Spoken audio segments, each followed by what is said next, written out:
Hello, my name is David, and I wanted to say thank you for coming to my channel, Wilderness Works.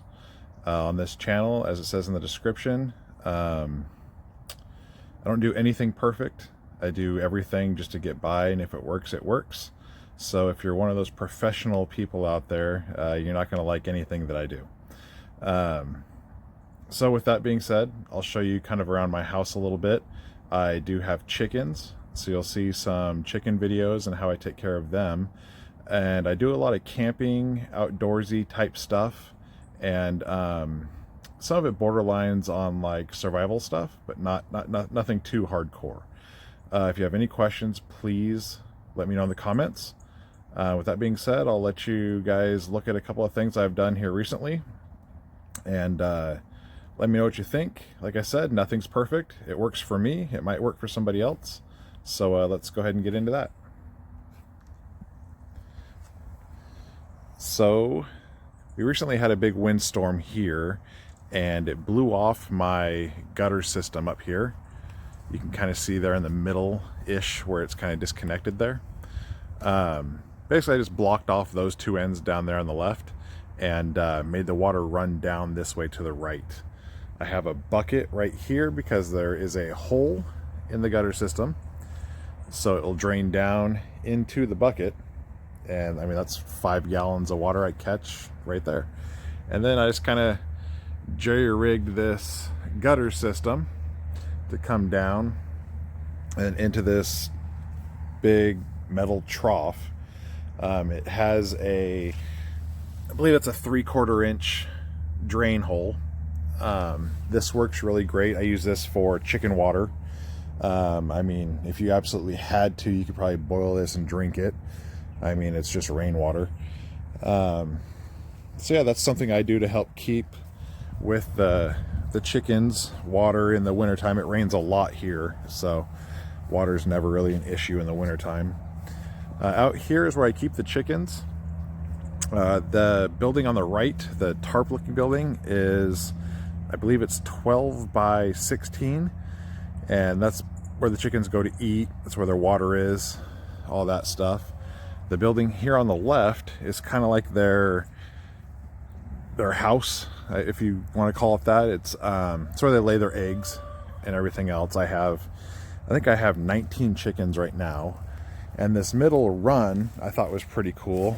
It's just some chicken wire I folded into like a little tunnel, and they literally just go back and forth between their big house to the little house. That's all they do. Out here we really don't have any predators for the chickens. I mean, skunks might eat them, nutria maybe, possums maybe, but I mean I haven't had any issues at all. But they're pretty friendly. I'll take you guys inside the big enclosed area so you can kind of see what I've done there. Real quick too, I picked up these, I believe they're 45 or 50 gallon plastic drums. This is what I use to catch water. Again, nothing perfect, but it works. The netting seems to keep a lot of the pine needles out. This is just an old piece of roofing that I literally just screwed to the barrel itself, and the water from the rain just drains down in there, and that's how I store it. And then out here is just a fitting I installed on there, a 3/4 inch hose fitting. It'll go down the hose and into a metal, it's like a decorative bucket, but I use it to hold water. Let's see here. I've tried oh, they must be hungry because I knocked it over. Let's straighten that back up. I've tried a lot of different feeding techniques and a lot of different water techniques. This food technique right here seems to be the absolute best. With 19 chickens, I can fill these up, and they're not very big, and it'll last a week and a half, depending on how the weather is and how much they eat. But it is by far the easiest. I imagine mice can probably get in there. I think I do have like maybe a mouse that gets in there, but I'm not 100% sure on that. I haven't seen any droppings or anything. And these chickens seem to really take care of any any mice that come in here. So as far as water goes, I have these cups. I'm a fan of the idea of the cups, but they never work right. I mean, they're kind of cheap. You know, they gunk up, they get dirt in it real easy. So you're out here like every day, every other day, hosing them out and all that. Like, I don't know. I don't like to add the parsley or whatever to the water. It's supposed to help cut back on the algae. I don't know. I just had nothing but problems. I've redesigned this whole like cup system a few times, and I just keep coming back to this old trough I have right here in the corner. I mean, it fills up with water. They drink out of it. It's got one of these like pressure deals. You know, it's leaking water, or it doesn't leak. It puts out water until it fills up to a certain point, and then it shuts off. And so that way there's always water in there. They seem to like it better. I don't know. It just works better for me. My chickens seem to stand on these cups. They always try to break them. Just never works out. As far as in here, I kind of want to build like a little play gym for them. You know, this cinder block shelving looking thing is probably about 4 feet high. They'll get up there on the cinder blocks and play around. I've got this little, I don't know, pallet that they can climb on. I made this little A-frame, little, I don't know, kind of like a ramp. I did put cinder blocks because this is just like a storage tent. And we're gonna have a train come by.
Okay, the train has passed. So anyways, this is just kind of like a storage tent. I don't know, you could put a car in here. I don't know what, you know, people can store their lawnmowers, stuff like that in here.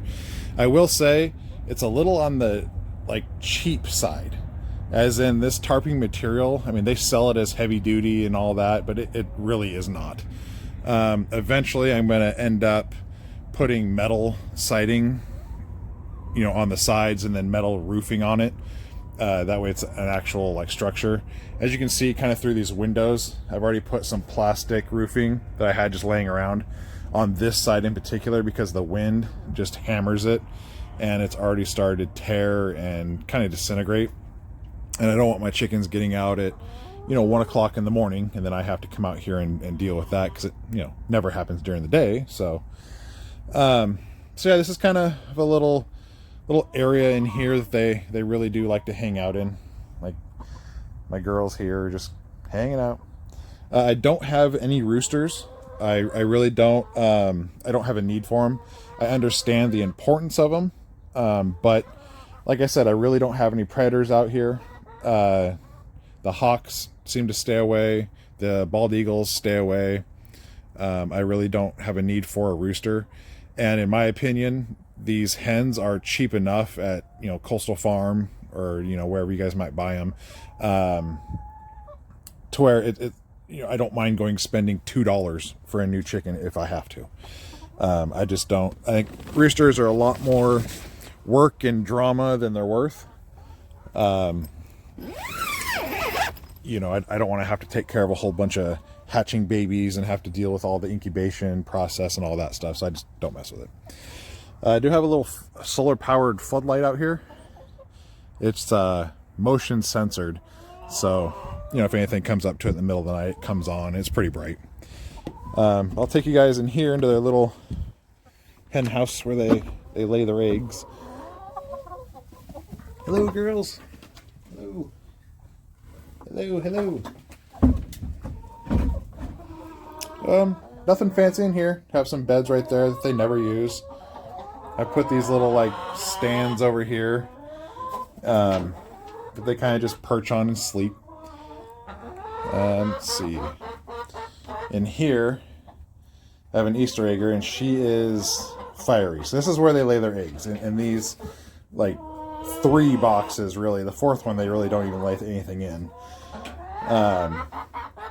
So let's see what kind of noises I can get her to make. She gets mad. Oh, well, look at that. She just left. She never just leaves. Let's see how many eggs we got in here. These little chocolate chickens are extremely nice, and they're big. I'd recommend them to anybody. Like, she doesn't even care that I get in here at all. I swear she sits on these just so the other chickens don't eat the eggs.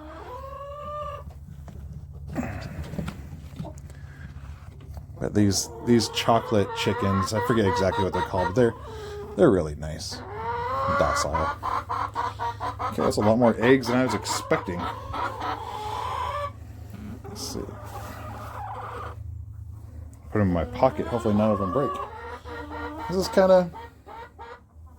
I have a mixture of all kinds of chickens. I have some blue chickens, have some Easter eggers, have some Rhode Island Reds, whatever these chocolate ones are called. Got a few of those.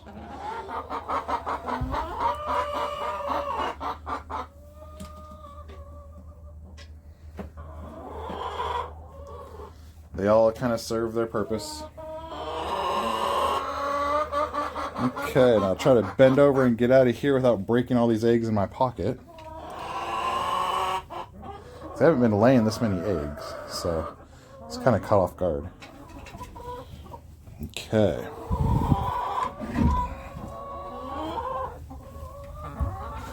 I did it.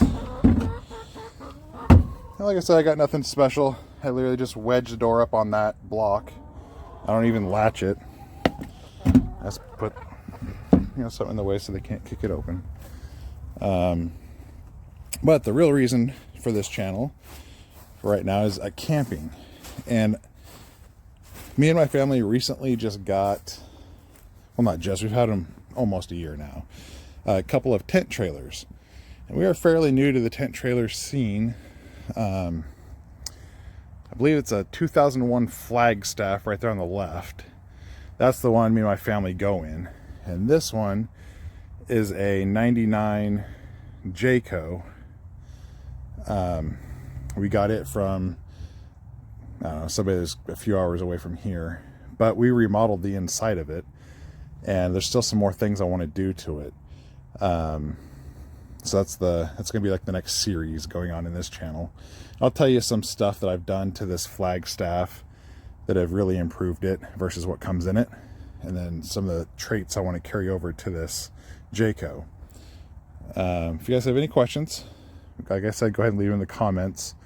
And there'll be some more videos coming. So guys, subscribe, like the video, and yeah, have a good day.